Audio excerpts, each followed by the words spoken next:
Kua tau ngā iwi take o Taiwan ki Whanganui kia Ngā Rauru Kītahi, kia kite pea he rautaki whakarauora i o rātou ake reo take. Ko te whāinga kia hoki rātou ki o rātou ake kāinga, me ngā tirohanga i hua mai i konei e kaha ake ai ngā hapori, me ngā kaikōrero o te rohe.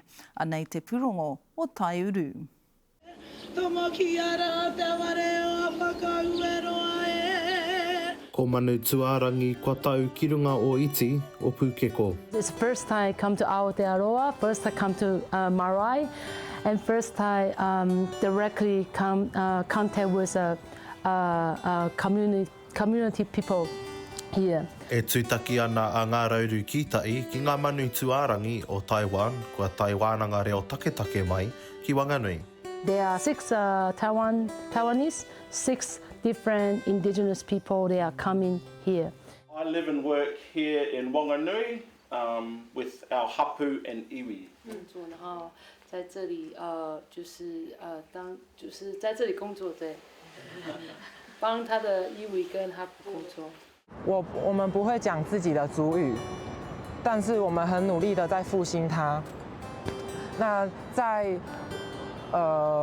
还没有被证明成功之前，我一直很疑惑自己的身份认同。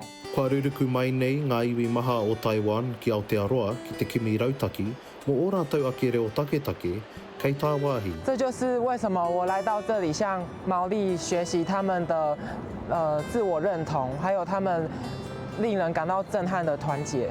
E hara i te mea he timatanga hou tēnei, engari he hokinga ki te whakapakari ake e nei momo he ringa, hei painga mō te iwi, hei painga mō ngā iwi take me te tai au hoki. E wai wea ko ana e nei tauira reo Māori, reo Taiwana hoki, ki te reo o te tai ao, hei a wina i tō rātou kimi i te rongo maiwiti o reo. Ko te whaiwhia ko te kite i ngā auatanga, te rongo ki ngā kōrero, te rongo i te hao, te whenua, kia uru mai te tei wairua ki roto i a rātou, kia whakahokia ki o rātou ake iwi hapori, ko te whakarauoratanga o ngā iwi take, te take. He wānanga hoki tēnei ka wai i ngā uatanga orite ki tā te Māori. Ko te mea nui ko te reo, rite tonu te oro, ngā arapu he rite kia mātou, ngā nama he rite kia mātou te Māori. We know the Whanganui River, everyone knows this river have a human right, but except the river, but you have a land, you have a ecosystem.